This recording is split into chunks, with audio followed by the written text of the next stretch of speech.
6ನೇ ತರಗತಿಯ ವಿಜ್ಞಾನ ಪಾಠ ಜೀವಿಗಳು, ಅವುಗಳ ಲಕ್ಷಣಗಳು ಮತ್ತು ಆವಾಸಗಳು.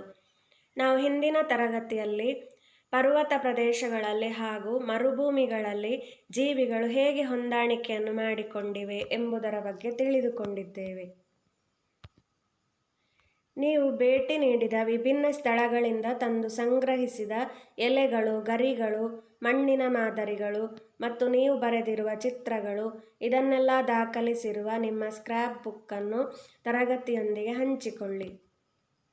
ಆವಾಸಗಳ ವಿಧಗಳು: ಮರುಭೂಮಿ, ಪರ್ವತಗಳು, ಹುಲ್ಲುಗಾವಲುಗಳು, ಅರಣ್ಯಗಳು ಹಾಗೂ ಜಲವಾಸಿ. ಜಲ ಆವಾಸಗಳು: ಬಾರ್ಫಿಯು ಸ್ಕ್ಯೂಬಾ ಡೈವಿಂಗಿಗೆ ಹೋದನು. ಅಲ್ಲಿ ಅವನಲ್ಲಿನ ಮೀನುಗಳಲ್ಲಿ ಒಂದಕ್ಕೆ ಈ ಪ್ರಶ್ನೆಯನ್ನು ಕೇಳಿದನು: ನಾನು ಮಾತ್ರ ಏಕೆ ಬೆನ್ನ ಮೇಲೆ ಟ್ಯಾಂಕನ್ನು, ಕಾಲಿಗೆ ದೊಡ್ಡ ಶೂವನ್ನು ಹಾಕಬೇಕು, ನೀನು ಏಕೆ ಹಾಕಿಲ್ಲ ಎಂದು. ಆಗ ಮೀನು ಹೇಳುತ್ತದೆ: ನಾನು ಕಿವಿರುಗಳಿಂದ ಉಸಿರಾಡುತ್ತೇನೆ ಮತ್ತು ನನಗೆ ಈಜಲು ರೆಕ್ಕೆಗಳಿವೆ. ಇದು ನನ್ನ ನೈಸರ್ಗಿಕ ಆವಾಸ. ನಿನ್ನ ಆವಾಸ ಸ್ಥಾನದಂತೆಯೇ ನಿನ್ನ ಆವಾಸ ನೀರಿನ ಮೇಲಿದೆ, ನನ್ನ ಆವಾಸ ನೀರಿನ ಒಳಗಿದೆ ಎಂದು. ನಾನು ನೀರಿನೊಳಗೆ ವಾಸಿಸಲು ಯಾವೆಲ್ಲ ಹೊಂದಾಣಿಕೆಗಳು ಬೇಕಾಗುವುದು ಎಂದು ಇವನು ಯೋಚಿಸುತ್ತಾನೆ. ಉತ್ತರವನ್ನು ಕಂಡುಹಿಡಿಯಲು ವಿಡಿಯೋವನ್ನು ನೋಡೋಣ.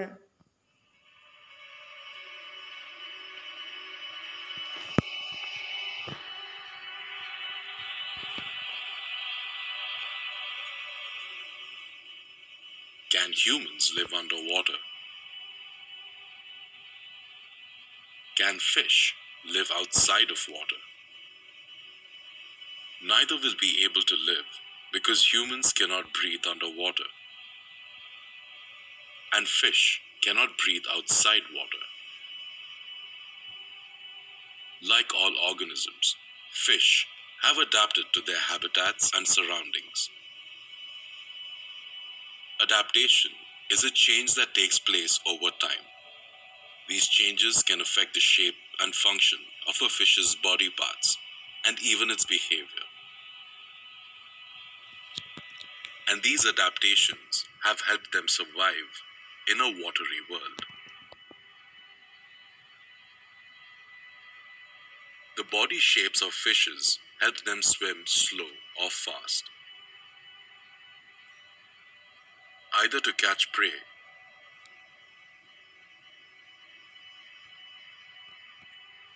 or escape from predators. The gills help them breathe underwater.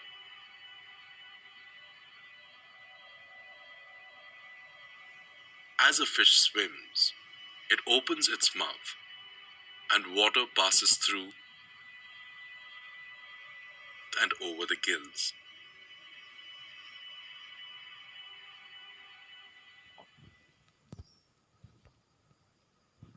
ಮೀನಿನ ದೇಹ. ನೀರಿನೊಳಗೆ ವಾಸವಾಗಿರುವ ಎಲ್ಲ ಜೀವಿಗಳು ಕಿವಿರುಗಳ ಮೂಲಕವೇ ಉಸಿರಾಡುತ್ತವೆಯೇ ಯೋಚಿಸಿ. ತಿಮಿಂಗಿಲಗಳು ಮತ್ತು ಡಾಲ್ಫಿನ್ಗಳು ಕಿವಿರುಗಳನ್ನು ಹೊಂದಿರುವುದಿಲ್ಲ. ಅವು ಮಾನವರಂತೆ ಶ್ವಾಸಕೋಶವನ್ನು ಹೊಂದಿದ್ದು ಅವುಗಳಿಗೆ ಒಂದೇ ಮೂಗಿನ ಹೊಳ್ಳೆಗಳಿರುತ್ತವೆ. ಇದನ್ನು ಬ್ಲೋ ಹೋಲ್ ಎಂದು ಕರೆಯುತ್ತಾರೆ. ಇವು ಇದರ ಮೂಲಕ ಉಸಿರಾಡುತ್ತವೆ. ಅವು ನೀರಿನಿಂದ ಮೇಲಕ್ಕೆ ಜಿಗಿದು ಬಂದು ಉಸಿರಾಡುತ್ತದೆ. ಉಸಿರು ತೆಗೆದುಕೊಂಡು ಮತ್ತೆ ನೀರಿನೊಳಗೆ ಹೋಗುತ್ತವೆ. ಡಾಲ್ಫಿನ್ನ ಚಿತ್ರವನ್ನು ನೋಡಿ. ನೀಲಿ ತಿಮಿಂಗಿಲಗಳು ಭೂಮಿಯ ಮೇಲೆ ಅತಿ ದೊಡ್ಡ ಪ್ರಾಣಿಗಳಾಗಿವೆ. ಅವು ನೀರಿನೊಳಗೆ ತಮ್ಮ ಉಸಿರನ್ನು 90 ನಿಮಿಷಗಳವರೆಗೆ ಹಿಡಿದಿಟ್ಟುಕೊಳ್ಳಬಲ್ಲವು.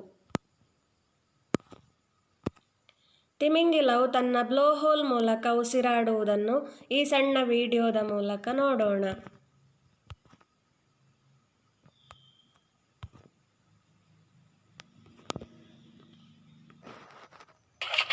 Nach rechts, ne? Rechts. Jetzt.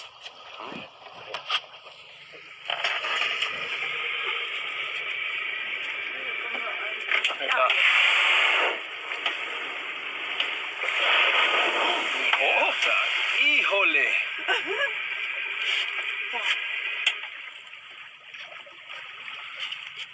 war schön. Ach, den haben die aber auch gesehen. Ja. ¿Tiene otra vez? ¿No piensa? Me va a salir ahí enfrente. De fondo. ಯೋಚಿಸಿ, ನೀರಿನೊಳಗೆ ವಾಸ ಮಾಡುವ ಇನ್ನೂ ಬೇರೆ ಜೀವಿಗಳು ಯಾವುವು?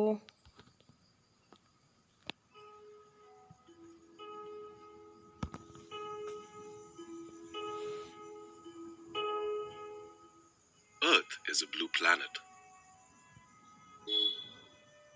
About 71% of the Earth's surface is covered with water.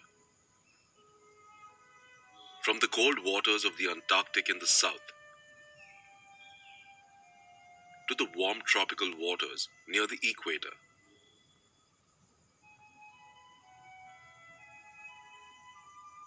almost 50% of all species on Earth live in the oceans.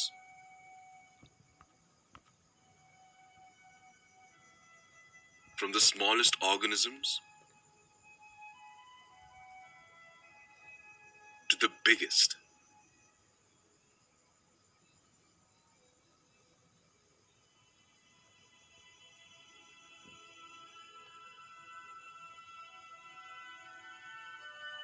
Oceans are one of the most mystical and wonderful habitats on our planet.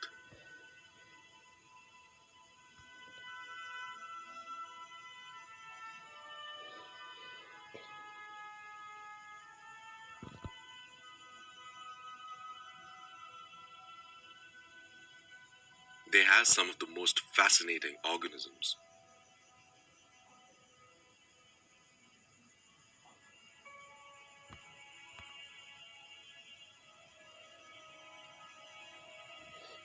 Take corals, for example. Corals are colorful organisms and are found mostly in warm, shallow, and clear waters. There is an incredible diversity of life that exists within the coral reef system.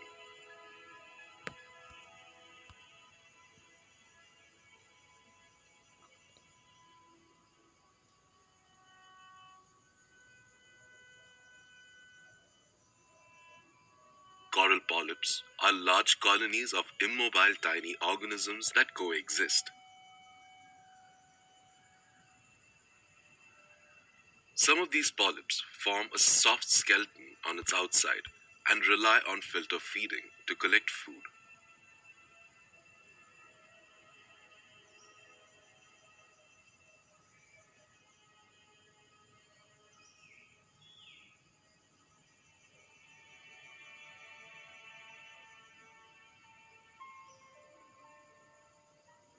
Some form rock-solid protective skeletons on the outside,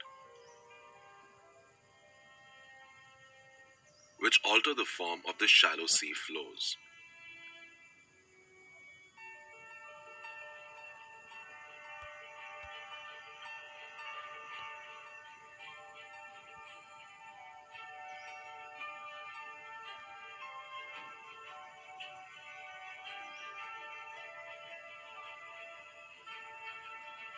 Oceans are as diverse as any large forest.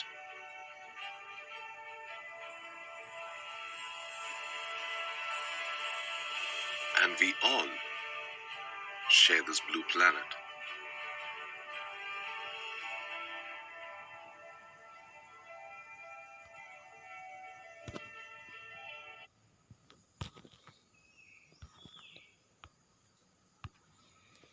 ನೀರಿನೊಳಗೆ polyps ಎಂಬ ಜೀವಿಗಳು ವಾಸಿಸುತ್ತವೆ. ಅವುಗಳಲ್ಲಿ ಹೆಚ್ಚಾಗಿ ಕಠಿಣವಾದ ಅಸ್ಥಿಪಂಜರಗಳನ್ನು ತಯಾರಿಸುತ್ತವೆ. ಅದನ್ನು ಹೊರಗೆ ಹವಳಗಳು ಎಂದು ಕರೆಯುತ್ತೇವೆ. ಹವಳಗಳ ಬಣ್ಣದಿಂದ ಕೂಡಿದ ರಚನೆಗಳು ಮತ್ತು ಅವುಗಳು ಚಲಿಸುವುದಿಲ್ಲ. ನೋಡಿ, ಕೋರಲ್ಸ್ ಅಂತ ಹೇಳ್ತೇವೆ ಹವಳಗಳು. ಇದನ್ನು ಆಭರಣಗಳಲ್ಲೆಲ್ಲ ನಾವು ಬಳಸುತ್ತೇವೆ. ಯಾವಾಗ ಹವಳಗಳು ಗುಂಪುಗಳಾಗಿರುತ್ತವೆಯೋ ಆಗ ದೊಡ್ಡ ದೊಡ್ಡ ಕೋರಲ್ ದಿಬ್ಬಗಳನ್ನು ರಚನೆ ಮಾಡುತ್ತವೆ. ಭಾರತದಲ್ಲಿ ಕೋರಲ್ ರೀಫ್ಗಳು ಅಂಡಮಾನ್ ನಿಕೋಬಾರ್ ಮತ್ತು ಲಕ್ಷದ್ವೀಪಗಳ ಬಳಿ ಕಂಡುಬರುತ್ತವೆ.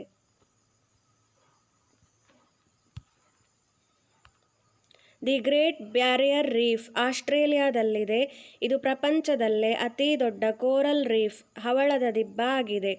ಇದು ಕೋರಲ್ ಜೀವಿಗಳಿಂದ ಮಾಡಲ್ಪಟ್ಟ ಏಕೈಕ ದೊಡ್ಡ ರಚನೆಯಾಗಿದೆ. ಇದನ್ನು ಹೊರಗಿನಿಂದಲೂ ನೋಡಬಹುದು.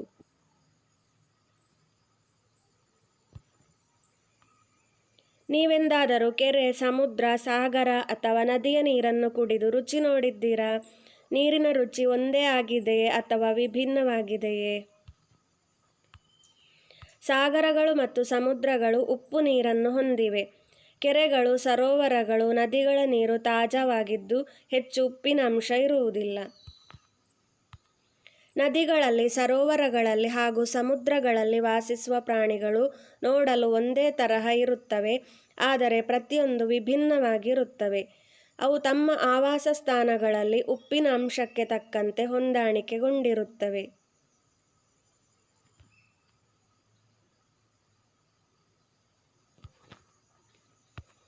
ಯೋಚಿಸಿ, ಸಸ್ಯಗಳು ನೀರಿನೊಳಗೆ ವಾಸಿಸಬಲ್ಲವೇ? ಹಲವಾರು ಸಸ್ಯಗಳು ನೀರಿನೊಳಗೆ ಬದುಕುಳಿದಿವೆ. ಹಲವಾರು ಜೀವಿಗಳು ನೀರಿನೊಳಗೆ ಈ ಸಸ್ಯಗಳನ್ನು ತಿನ್ನುತ್ತವೆ.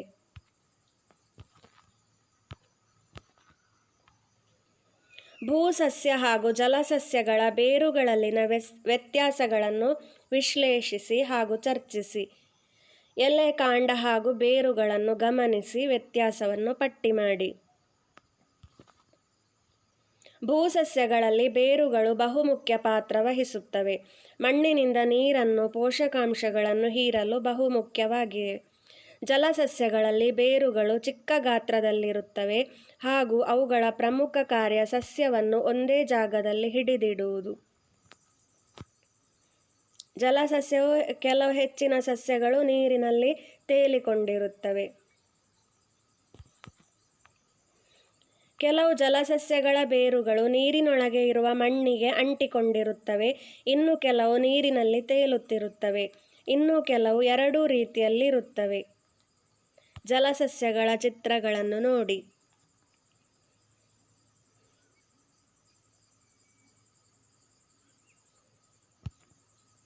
ಜಲಸಸ್ಯಗಳ ಕಾಂಡಗಳು ಉದ್ದವಾಗಿದ್ದು ಟೊಳ್ಳಾಗಿರುತ್ತವೆ ಹಾಗೂ ಹಗುರವಾಗಿರುತ್ತವೆ. ನೀವು ಜಲಸಸ್ಯಗಳನ್ನು ನಿಮ್ಮ ಮನೆಗಳಲ್ಲೂ ಬೆಳೆಸಿ. ಕೆಲವು ಜಲಸಸ್ಯಗಳ ಎಲೆಗಳು ನೇರ, ತೆಳು ಮತ್ತು ರಬ್ಬರಿನಂತೆ ಹೊಂದಿಕೊಳ್ಳುವ ಗುಣವಿದ್ದು ನೀರಿನ ಹರಿಯುವಿಕೆಗೆ ತಕ್ಕಂತೆ ಬಾಗುವಂತಿರುತ್ತವೆ. ಇನ್ನು ಕೆಲವು ಸಸ್ಯಗಳು ಸಣ್ಣ ಸಣ್ಣ ಬಹಳಷ್ಟು ಎಲೆಗಳನ್ನು ಹೊಂದಿದ್ದು ನೀರಿನ ರಭಸ ಹರಿಯುವಿಕೆಯಿಂದ ಯಾವುದೇ ತೊಂದರೆಗೆ ಒಳಗಾಗುವುದಿಲ್ಲ. ಕಪ್ಪೆಗಳು ಮತ್ತು ಆಮೆಗಳು. ಕಪ್ಪೆಗಳು ಮತ್ತು ಆಮೆಗಳು ಎಲ್ಲಿ ವಾಸಿಸುತ್ತವೆ? ಅವು ನೆಲ ಹಾಗೂ ನೀರಿನೊಳಗೆ ಎರಡರಲ್ಲೂ ವಾಸವಾಗಿರುತ್ತವೆ. ಕಪ್ಪೆಗಳು ಮತ್ತು ಆಮೆಗಳು ಹೇಗೆ ಉಸಿರಾಡುತ್ತವೆ ಎಂದು ಯೋಚಿಸಿ. ಕಪ್ಪೆಗಳು ಮತ್ತು ಆಮೆಗಳು ಎರಡಕ್ಕೂ ಶ್ವಾಸಕೋಶಗಳಿವೆ. ಹಾಗೆಯೇ ಅವಕ್ಕೆ ಜಾಲ ಪೊರೆಯುಳ್ಳ ಕಾಲುಗಳಿವೆ. ನೀವು ಕಪ್ಪೆಗಳ ಕಾಲುಗಳನ್ನು ನೀವು ಸರಿಯಾಗಿ ಗಮನಿಸಿ ನೋಡಿ. ಅಂತಹ ಕಾಲುಗಳು, ಜಾಲ ಪೊರೆಯುಳ್ಳಂತಹ ಕಾಲುಗಳು ನೀರಿನಲ್ಲಿ ಈಜಲು ಸಹಾಯ ಮಾಡುತ್ತವೆ. ಆಮೆಗಳು ನೀರಿನೊಳಗೆ 5 ಗಂಟೆಗಳವರೆಗೆ ತಮ್ಮ ಉಸಿರನ್ನು ಹಿಡಿದಿಟ್ಟುಕೊಳ್ಳಬಲ್ಲವು. ಹಲವಾರು ಆಮೆಗಳು ಸಾಗರದ ಹುಲ್ಲು ತಿನ್ನುತ್ತವೆ. ಇದರಿಂದ ಹುಲ್ಲು ಚಿಕ್ಕದಾಗಿರುತ್ತದೆ ಹಾಗೂ ಇನ್ನಿತರ ನೀರಿನ ಜೀವಿಗಳು ಹುಲ್ಲಿನಲ್ಲಿ ಸಿಕ್ಕಿಕೊಳ್ಳುವುದನ್ನು ತಪ್ಪಿಸುತ್ತದೆ.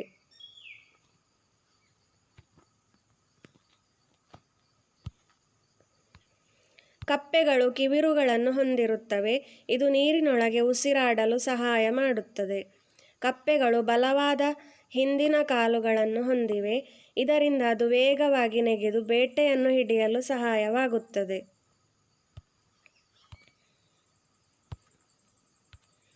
ಮೊಸಳೆಗಳು ಮತ್ತು ಅಲಿಗೇಟರ್ಗಳು ತುಂಬ ಹತ್ತಿರದ ಸಂಬಂಧಿಗಳಾಗಿದ್ದು ನೋಡಲು ಒಂದೇ ತರಹ ಕಾಣಿಸುತ್ತವೆ. ಆದರೆ ದೈಹಿಕ ರಚನೆಯಲ್ಲಿ ಅವುಗಳ ನಡುವೆ ವ್ಯತ್ಯಾಸವಿದೆ. ಮೊಸಳೆ ವಿ ಆಕಾರದ ಬಾಯಿಯ ರಚನೆಯನ್ನು ಹೊಂದಿದೆ. ಎರಡೂ ಬದಿಯ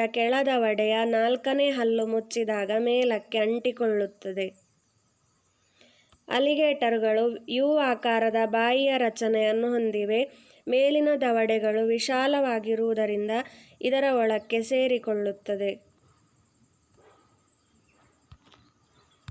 ಮೊಸಳೆಗಳು ಮತ್ತು ಅಲಿಗೇಟರ್ಗಳು ಎಲ್ಲಿ ವಾಸಿಸುತ್ತವೆ? ಅವು ಆಳವಿಲ್ಲದ ನೀರಿನ ಬದಿಗಳಾದ ಹೊಂಡಗಳು, ಸರೋವರಗಳಲ್ಲಿ ವಾಸಿಸುತ್ತವೆ. ಇನ್ನು ಕೆಲವು ಕೆಸರುಗಳಲ್ಲಿ ವಾಸಿಸುತ್ತವೆ. ಜಾಗು ಕೆಸರು ಪ್ರದೇಶಗಳೆಂದರೆ ನೀರಿನ ಸ್ಥಳಗಳ ಅಂಚಿನಲ್ಲಿ ನೀರೆಲ್ಲ ಸಂಗ್ರಹವಾಗಿ ಆಳವಿಲ್ಲದ ತೇವಾಂಶದ ನೆಲವಿರುತ್ತದೆ. ಅದನ್ನೇ ಜಾಗು ಎನ್ನುವರು. ಸಾಮಾನ್ಯವಾಗಿ ಮ್ಯಾಂಗ್ರೋವ್ಗಳು ಜಾಗು ಪ್ರದೇಶದಲ್ಲಿ ಕಂಡುಬರುತ್ತವೆ. ಅವುಗಳ ಬೇರುಗಳು ನೀರಿನ ಮೇಲ್ಮೈ ಮೇಲೆ ಬೆಳೆಯುತ್ತವೆ. ಪಶ್ಚಿಮ ಬಂಗಾಳದ ಸುಂದರ್ಬನ್ಸ್ ಅರಣ್ಯವು ವಿಶ್ವದ ಅತಿ ದೊಡ್ಡ ಮ್ಯಾಂಗ್ರೋವ್ ಅರಣ್ಯವಾಗಿದೆ ಹಾಗೂ ಬೆಂಗಾಳ ಹುಲಿಗಳ ಅತಿ ದೊಡ್ಡ ಸಾಂದ್ರತೆಯ ಸ್ಥಳವಾಗಿದೆ. ಹುಲಿಯು ಭಾರತದ ರಾಷ್ಟ್ರೀಯ ಪ್ರಾಣಿಯಾಗಿದೆ. ಭಾರತದ ರಾಷ್ಟ್ರೀಯ ಜಲವಾಸಿ ಪ್ರಾಣಿ ಯಾವುದು? Ganges river dolphin. Ganges river dolphin Ganga ಹಾಗೂ ಬ್ರಹ್ಮಪುತ್ರ ನದಿಗಳಲ್ಲಿ ಕಂಡುಬರುತ್ತದೆ. ಆದರೆ ಇವುಗಳ ಸಂಖ್ಯೆಯಲ್ಲಿ ವೇಗವಾದ ಇಳಿಮುಖವಾಗುತ್ತದೆ. ಅವು ಹೆಚ್ಚಾಗಿ ಸಾವನ್ನಪ್ಪುತ್ತಿವೆ.